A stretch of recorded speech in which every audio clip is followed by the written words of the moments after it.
Hola, ¿cómo están? Mi nombre es Pablo Julián.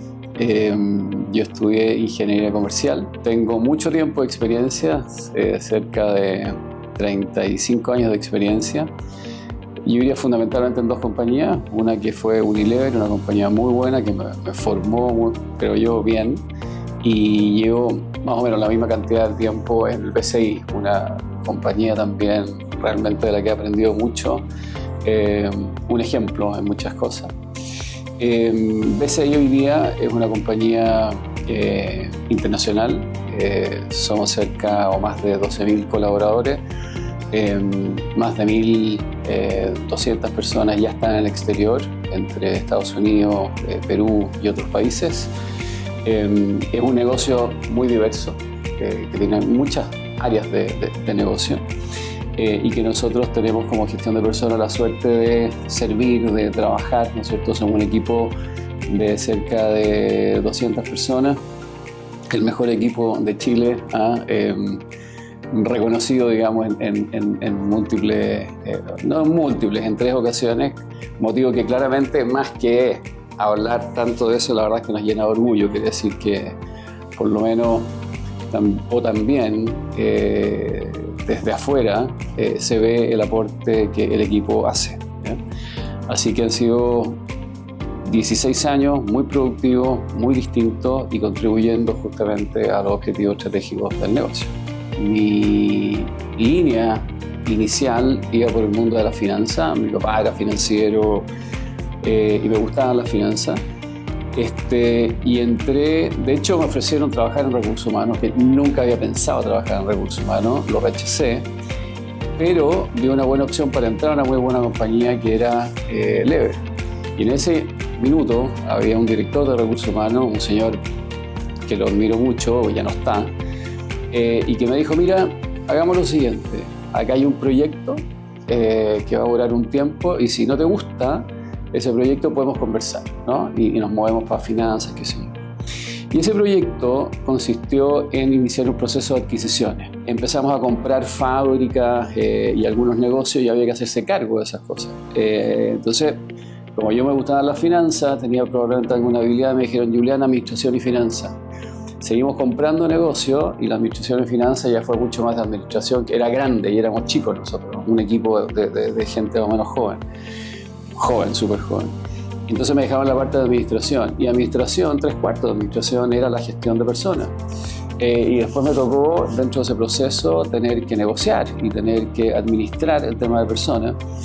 Y la verdad es que fueron como circunstancias de la vida, de alguna manera, que me llevaron a tomar estos desafíos y a crecer por ahí.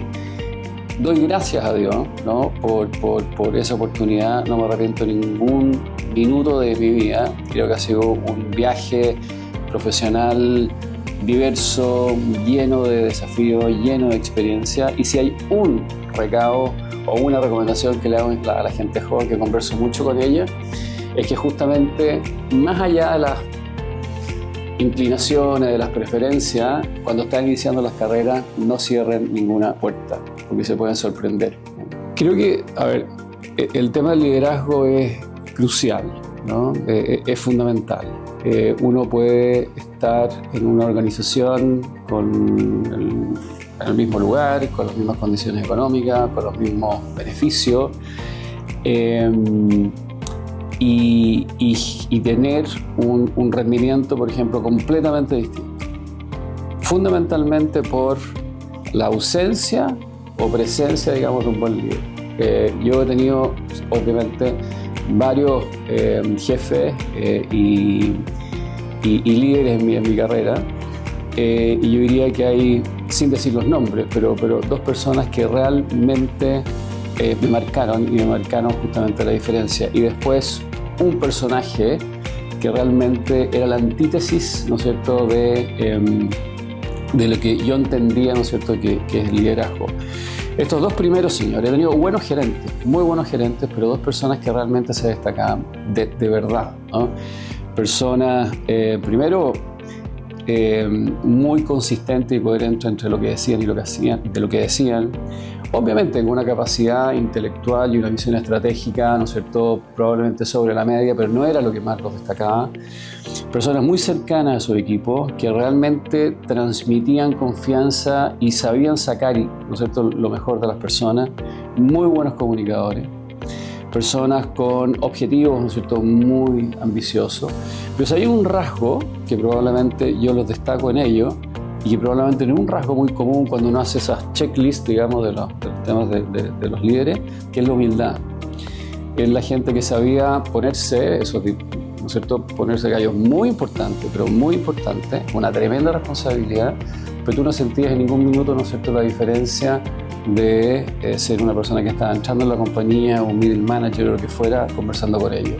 Gente que te hacía sentir de igual a igual, que te generaba esa sensación, ¿no es cierto?, y esa obligación de dar esa milla extra, básicamente porque lo que veía al frente era gente legítima, gente que estaba haciendo las cosas por convicción, gente preocupada por ti, ¿no? Y marcan realmente la diferencia. Los temas económicos, todo el resto de las cuestiones son accesorias. Creo que hay una ecuación, ¿no es cierto?, que es muy clara, que te dice que el talento por el talento está bien, pero quien realmente potencia el talento, ¿no es cierto?, son los líderes. Y a través de los líderes lo que hacemos es movilizar e instalar comportamientos. Esos comportamientos movilizan la cultura y esa cultura genera resultados. O sea, pero el eslabón inicial, ¿no es cierto?, desde mi punto de vista, tiene que ver con el impulso, con la impronta, con la energía, con la visión justamente de esas personas. Yo creo que hay mucho de paradigma, hay mucho de cliché, hay mucho de moda.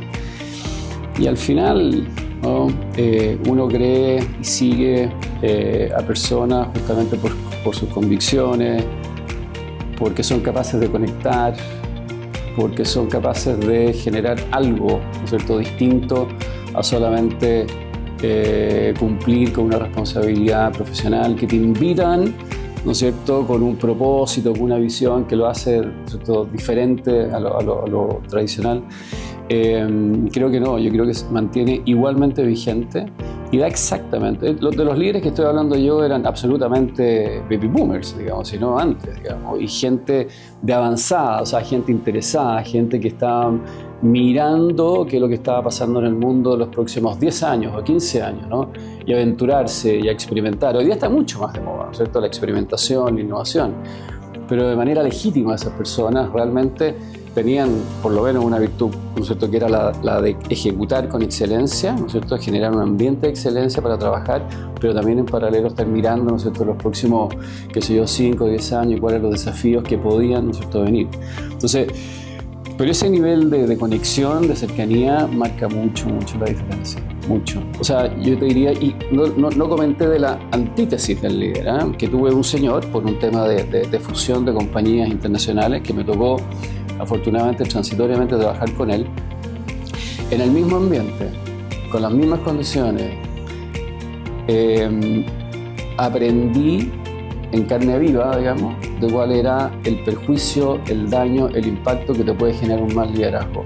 Motivo por el cual una de las cosas que más me ha tocado y más relevancia veo en las organizaciones es justamente impulsar, ¿no es cierto?, el liderazgo, una impronta, un estilo distintivo, porque entendí en carne propia cuál es el efecto positivo y cuál es el efecto negativo que te puede generar un buen o mal líder.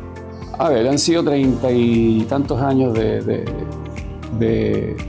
experiencia, y obviamente en ese trayecto han habido, afortunadamente, claro, logros importantes de los que estoy súper orgulloso, pero también el proceso de aprendizaje a veces, bueno, no todo lo grato, digamos, que uno le gustaría, ¿eh? Pero todos son aprendizajes y probablemente donde uno más crece es justamente en la embarrasque que hace, digamos, que los éxitos. Sí, yo he sido súper afortunado, tengo que decirlo, porque he trabajado en 2 compañías, ¿cierto?, en Unilever y en el BCI, donde el tema de las personas, la cultura, ha sido un tema central, ¿eh? O sea, no he tenido que pelear o ir mucho en contra de la corriente, a pesar de que en ambas organizaciones hemos tenido que movilizar procesos de transformación y cambio, y eso por naturaleza generan, ¿no es cierto?, resistencia. Entonces, probablemente uno de los de los logros, digamos, que no solamente yo, obviamente, sino que yo con los equipos que he tenido, que quizás esa ha sido una de las cualidades de haber armado equipos y tener equipos, digamos, de gente de primera, hemos podido, primero, anticiparnos y responder de manera eficiente a las necesidades del negocio. Yo creo que no hay que olvidarse nunca de que lo que nosotros hacemos está al servicio del negocio. Hay crecimiento en el negocio, los planes estratégicos del negocio. No nos administramos solos, no hacemos las cosas de gestión de personas porque sí, sino que porque eso tiene un propósito y un fin. El gran tema es que uno le da un carácter, ¿no es cierto?, a cómo se hacen las cosas, y ese trabajo efectivamente como equipo creo que hemos podido leer bien la organización, leer bien esas características y poder proactivamente ir anticipando esos procesos de cambio. Nosotros, antes que llegara la pandemia, aquí en el banco trabajamos 10 años antes con el tema de flexibilidad, porque sabíamos que el tema venía. Entonces, cuando llegó la pandemia, ya teníamos un músculo desarrollado. Entonces, eventualmente irnos para la casa no fue un gran tema. Entonces, una de las cosas yo creo que interesantes y buenas que hemos hecho es la anticipación en un montón en varias iniciativas. El tema del liderazgo. O sea, nosotros tenemos una academia de liderazgo que tiene un valor simbólico y emblemático en el banco súper importante, y creo que claramente ha contribuido muchísimo. Creo que no nos hemos perdido nunca de que la manera en que hacemos las cosas es lo que realmente marca la diferencia. Hemos tenido que pasar procesos de reestructuración, racionalización, temas que a nadie le gusta entrar, pero lo hemos hecho respeto, lo hemos hecho siempre, digamos, manteniendo muy claro el respeto a las personas, la cultura del banco, a fin de minimizar al máximo, ¿no es cierto?, los efectos en las personas. Tenemos como unas máximas bien de sentido común, ¿no? Cuando es, tratemos a las personas como a ti te gustaría que te trataran si estuvieras en esa, ¿no es cierto?, posición. Entonces, son cosas como muy eso, de sentido común y práctica. Hay cosas que claramente no han resultado, por ejemplo, el tratar de a veces de impulsar muy rápido, ¿no es cierto?, procesos de cambio. Y en las organizaciones, al final del día, los que cambian son las personas, y las personas necesitan un cierto tiempo para asimilar, ¿no es cierto?, esos procesos de cambio, sean cual sean, ¿eh? Cuando uno instala temas de diversidad o instala temas de flexibilidad o de transformación organizacional, las empresas necesitan una cierta cadencia. Y ese es un desafío súper importante. Y a veces hemos tratado de adelantar un poquito, acelerar un poco la máquina, y claramente hay que poner un poco esos botones de pausa. Hoy día tenemos un talento que es mucho más diverso de lo que teníamos hace 7 años atrás. Y la manera de incorporar, llamémoslo, a ese talento nuevo en una primera etapa no fue la forma más asertiva, la forma más inteligente. Dejamos algunos espacios un poquito abiertos, digamos, que después tuvimos que volver a converger. Pero yo creo que, lo que te decía al principio, creo que los errores que uno comete, que son muchos, son la principal fuente de aprendizaje, ¿no es cierto?, más que los grandes éxitos. Y una cuestión importante es que, y todo esto también aprendido, ¿no es cierto?, de los líderes, es que da lo mismo. Si tenéis 30, 25, 86 años, 50 años de experiencia, yo creo que una de las cualidades es estar con la mente muy abierta, con las orejas, digamos, muy abiertas, a escuchar el feedback de quien sea, ¿no? Puede venir un señor que es un trainee, que lleva, ¿no es cierto?, 6 meses, y se te va a dar una respuesta o una sugerencia, un feedback que lo hace por buena voluntad y porque vio algo que no le pareció. Y sobre ese tipo de cosas, pequeñas cosas a veces, hay que estar tan o más atento, digamos, que las cosas grandes. O sea, la capacidad de escuchar, de conectarse, a nuestro juicio es importante, y a mí me ha servido muchísimo. Y me sirvió dándome cuenta de una experiencia que tuve, que estaba completamente haciendo el loco, ¿no? Que pensé que ingenuamente tenía parte importante de la respuesta, eran las mías, las correctas, etc. Y me di cuenta que gran parte del círculo en el que estaba trabajando, que fue justamente el Unilever, eran personas talentosísimas que miraban las perspectivas o los problemas de una mirada diferente. Y ahí me di cuenta que efectivamente lo único que estaba haciendo al cerrarme mi postura era dejar de abrir mi mente y ver cómo enfrentar los problemas de una manera distinta a las que decían mis propios paradigmas y mi propia mirada del mundo. Yo creo que uno de los grandes desafíos sobre todo para aquellos que les ha tocado vivir, ¿no es cierto?, por ejemplo, un trayecto como el de uno, que ya, ¿no es cierto?, tenéis 30 y tanto, 40 años de carrera, que nos criamos con ciertos paradigmas, y paradigmas que nos hicieron exitosos, ojo, no es que, ¿no?, pero que hoy día no son los mismos paradigmas, creo yo, que nos van a servir, ¿no es cierto?, para seguir enfrentando los desafíos que tenemos hacia adelante. Entonces, no es que sea deseable, yo creo que es una condición necesaria, ¿cierto?, el que en particular los líderes realmente se abran, sean capaces de cuestionar y desafiar radicalmente sus paradigmas. Nosotros nos criamos con una máxima, por ejemplo, una de muchas, que era hacer bien las cosas a la primera. Hoy día, es una cuestión que no es una receta muy recomendable, ¿no? O sea, hoy día estamos mucho más en la lógica, ¿no es cierto?, de la agilidad, de experimentar rápido, equivocarte rápido, ¿no es cierto?, y pasar a lo próximo.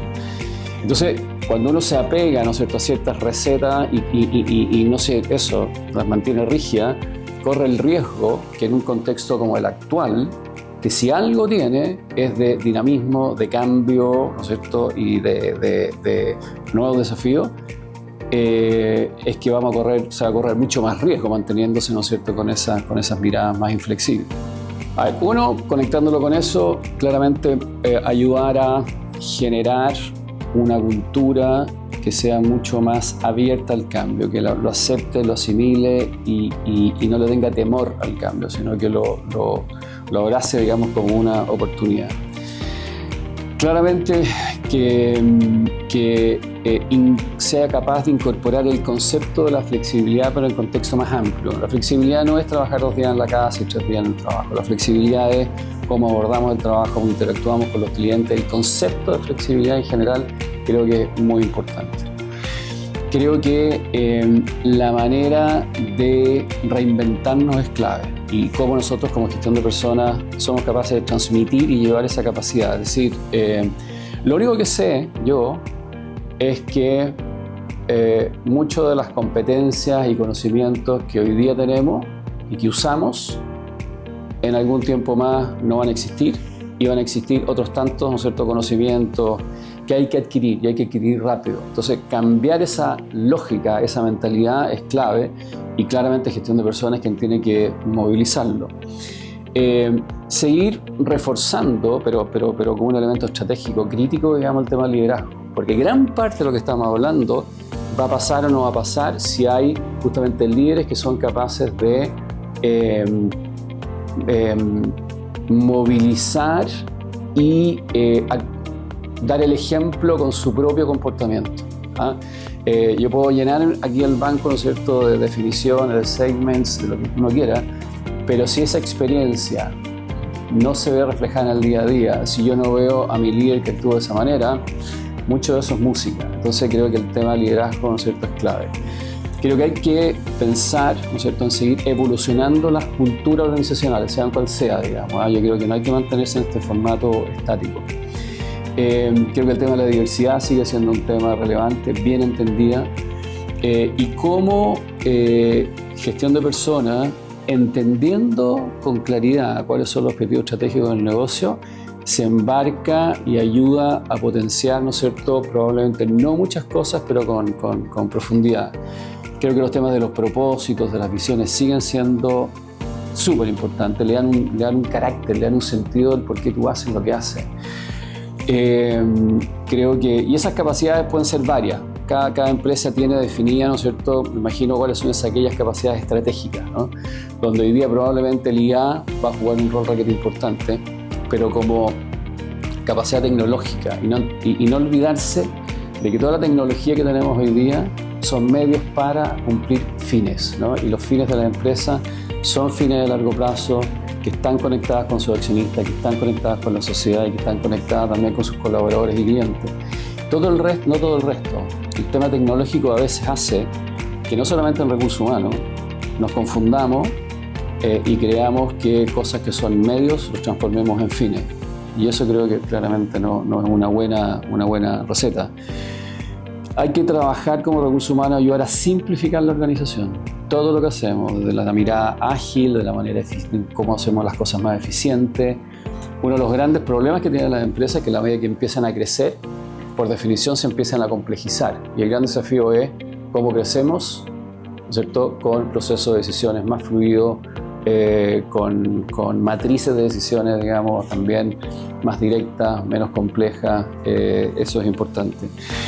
Y el tema de la flexibilidad, no tenerle miedo a la flexibilidad, si las cosas, y no dejarse llevar por esos prejuicios, digamos, del pasado, ni paradigmas del pasado, sino que objetivamente desafiar cada una de esas cosas que aparentemente no son convenientes, pero de manera objetiva. Nosotros medimos todo, ¿no? Entonces, si no es una cuestión de estómago, mira, yo quiero la flexibilidad, la gente está sacando más la vuelta. Bueno, veamos los niveles de productividad, los niveles de engagement, los niveles de clima, la percepción de los líderes, etc. Si la ecuación da positiva, ¿no? Ha significado, entre otras cosas, la flexibilidad, un mejoramiento en la calidad de vida significativa de las personas. Y no hay por qué tenerle miedo.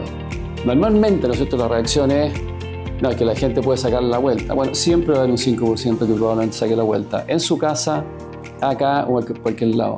Pero preocúpate del 95% que no saca la vuelta, que quiere hacer la pega lo mejor posible y que valora, ¿no es cierto?, esas condiciones y esos beneficios eventualmente que las empresas les entregan. Que les entregan no porque quieran entregarlo, porque responden justamente a sus expectativas. Es un buen ejercicio. A ver, yo no sé, no tengo idea de qué es lo que va a pasar en el 2050.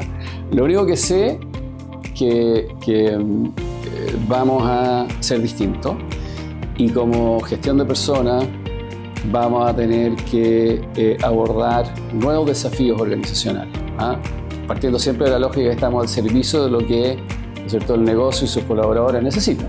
Entonces, sería muy ingenuo pensar, ¿no es cierto?, que esta realidad se va a mantener inalterable. Al contrario, yo creo que ya están habiendo muchísimos cambios. Entonces, no me preocupa el tema de la estructura, porque la estructura es un tema funcional, ¿no? Y de todas maneras creo que nos vamos a organizar de una manera distinta, no sé cuál, pero sí probablemente va a haber un nivel de concentración en capacidades o competencias que hoy día están menos desarrolladas en gestión de personas. Por ejemplo, en el tema de Data Analytics, por ejemplo, en el tema de inteligencia artificial. Por ejemplo, yo creo que claramente van a seguir los temas, los desafíos de liderazgo, los desafíos de talento, los desafíos de cultura, con dinámicas distintas, con ritmos distintos, con desafíos distintos. Probablemente equipos de recursos humanos mucho más dúctiles, no tan funcionales, sino que personas preparadas para atender distintos requerimientos de manera mucho más ágil.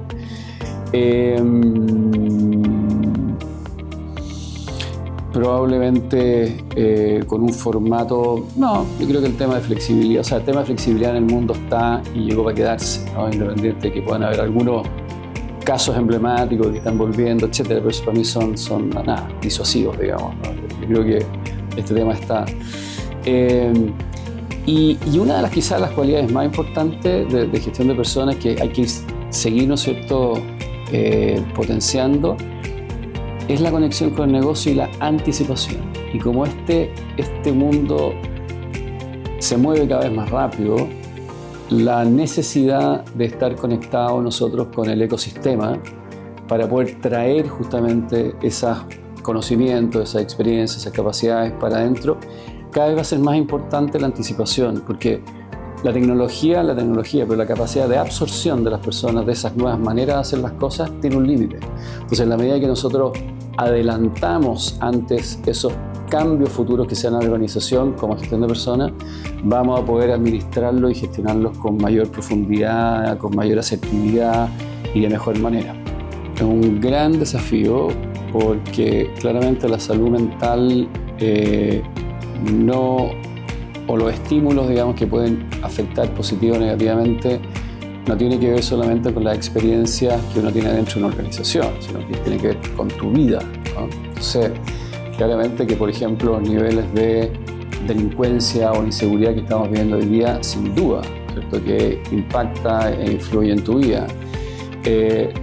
Una situación de inestabilidad familiar o de cualquier otro motivo, sin duda, impacta, ¿no? Entonces, creo que esta es una tarea compartida no solamente de las empresas. Ahora, ¿qué podemos hacer en términos muy concretos, ¿no es cierto?, las empresas, y lo estamos haciendo? Nosotros trabajamos en general lo que le llamamos un ambiente psicológicamente seguro, donde las personas efectivamente puedan optar por esquemas de trabajo, ¿cierto? Que les permitan no solamente desempeñarse muy bien en el trabajo, sino que también tener una vida después del trabajo. Un ambiente psicológicamente seguro tiene que ver con un ambiente en donde uno se sienta con la libertad, ¿no es cierto?, de poder proponer, decir, cuestionar las cosas que se están haciendo, proponer, ¿no es cierto?, ideas distintas. En el sentido de, en general, ¿no es cierto?, es tener un ambiente que no sea un ambiente amenazante, al contrario, ¿no es cierto?, que sea un ambiente en que tú te sientas cómodo. Yo creo que en la medida que existan mayor cantidad de esos ambientes donde te liberen un poco de energía, donde no te sientas, digamos, presionado, claramente ese tipo de cosas impactan, ¿no es cierto?, la salud mental. El tener buenos líderes es clave, es realmente clave. El tener sin duda buenos beneficios, ¿cierto? Que hoy día estamos ya trabajando, ¿no es cierto?, bueno, cómo poder, yo diría, atender mejor justamente esas necesidades de salud, de bienestar, en función de la nueva realidad que tenemos hoy día. Y yo no puedo desdoblar con lo que está pasando, ¿no es cierto?, con el tema de las ISAPRES en este país. Bueno, tenemos que ver qué adecuaciones tenemos que hacer. ¿Qué tipos de beneficios? Hoy día tenemos familias, ¿no es cierto?, que son diversas, ¿no? Bueno, cómo atender los requerimientos, ¿no es cierto?, de esas distintas realidades. Entonces, y quizás si uno tratara como de sintetizar, es mantenerse súper conectado con tu gente, con tus colaboradores. Y se hace más importante, sobre todo hoy día cuando tienes un porcentaje importante que tiene estos formatos de trabajo más híbridos, donde sin ninguna duda una de las desventajas que tiene eso, ¿no es cierto?, es la capacidad de conectarte. Entonces no hay que perder nunca esa idea de que es realmente vital para poder hacerse cargo no solamente de los temas del negocio, sino que justamente de las personas, y realmente estar contigo, estar cerca, entender qué es lo que pasa para poder actuar de manera oportuna.